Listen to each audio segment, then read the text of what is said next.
se achar uma criança na porta da sua casa, a pessoa pode pegar ela ou tem que procurar a pessoa aqui? Não, depois? A criança não é um objeto. Se deixou na porta, não é que você achou e passa a ser seu.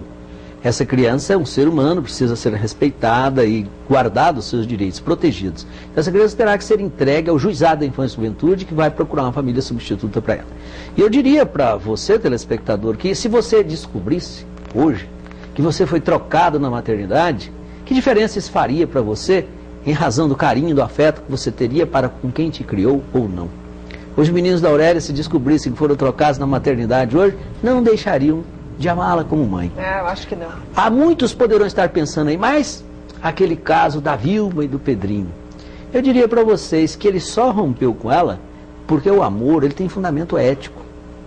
Se você descobrir que você foi sequestrada, você vai ver que não havia ética para esse amor. Ali já era uma loucura muito grande. Então, não havia fundamento ético, por isso que ele abandonou. Se ela tivesse encontrado ele na porta da casa dela e criado ele com amor, com carinho, com afeto, é provável que o retorno dele à família biológica não aconteceria. Doutor, por falar no Pedrinho lá, ele se adaptou à nova família dele? O senhor tem notícia disso ou não? Salvo engano meu, as coisas estão muito bem encaminhadas lá. Mais alguma pergunta, Matheus? Sim, se a criança é espancada pelos pais, o que ela tem que fazer? Olha, esse é um problemaço, Matheus, que a gente enfrenta, porque a violência contra a criança e contra o adolescente se dá entre quatro paredes e normalmente as pessoas não percebem, não veem o que acontece. A gente não tem o que a gente chama de notificação desses casos.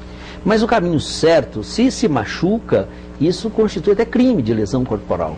Mas se é uma mera agressão que extrapola tão somente a repressão, aí é o conselho tutelar que tem que cuidar disso.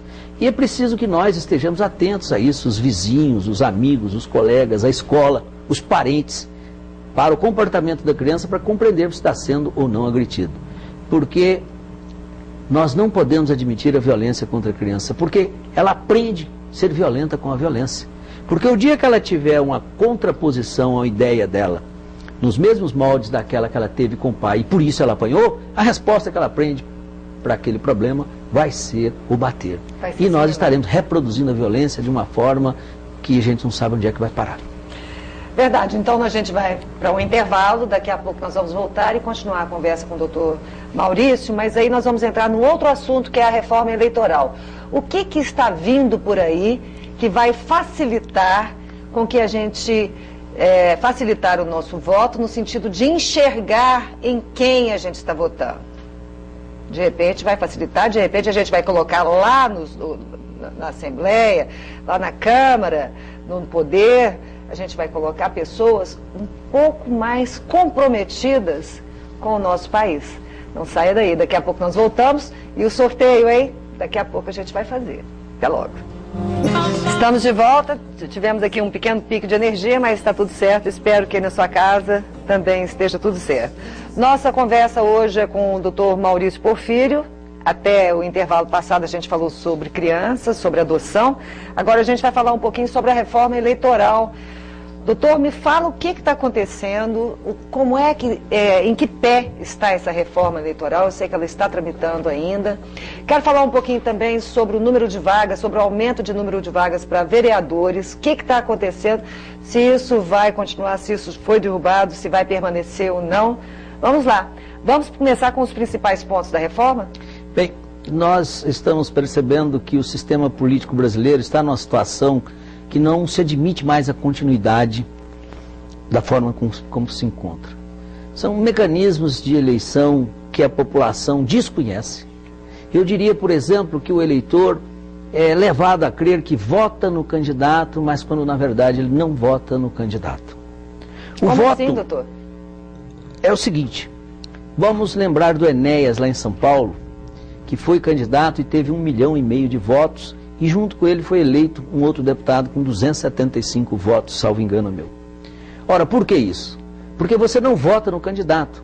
A Justiça Eleitoral, quando vai apurar uma eleição proporcional para vereador, deputado estadual e deputado federal, ela vai buscar quantos votos cada partido teve. É a legenda. Quais são os votos do partido? O da legenda e o dado nos candidatos também.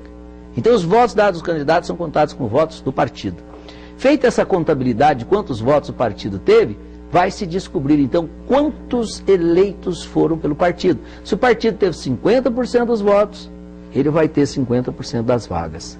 Mas a vaga é do partido. Aí quem foi o eleito do partido? Aí nós vamos procurar os mais votados dentro do partido. Qual a consequência grave disso? Primeiro, um candidato de um partido, se tiver mais um voto que o companheiro dele, ele ganha a eleição, o outro pode perder. Isso faz com que a luta seja dentro do partido fraticida, porque um deputado tem que ter mais votos que o outro dentro do partido, porque no outro partido não faz diferença quantos votos ele vai ter. A disputa dele realmente é com o companheiro de partido. Muito bem, isso tem trazido uma deformidade grande para o nosso sistema eleitoral, porque leva ao aliciamento do voto. Eu preciso tirar o seu voto, se é minha colega de partido, para que eu tenha, para que eu possa superar você.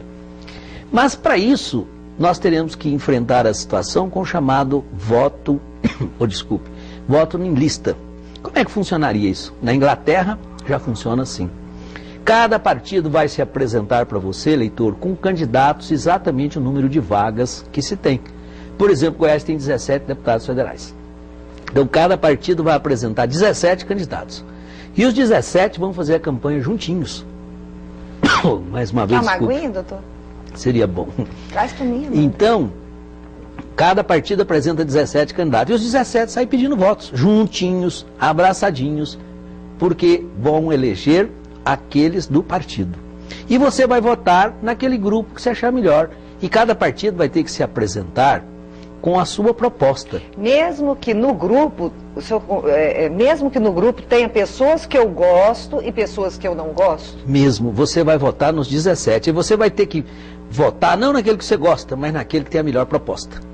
Então o grupo que apresentar a melhor proposta vai receber o seu voto. E assim o partido que tiver 20% dos votos, elege 20% dos candidatos. Espera aí, só um pouquinho. A gente está no ar ou a gente está fora do ar? Mas que saco.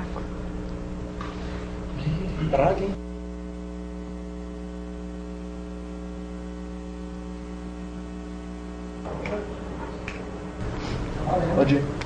Bem, então, como dizia, nós vamos votar numa lista fechada. Os 17 candidatos vão tentar te convencer que eles são a melhor proposta, que as ideias do partido deles são melhores.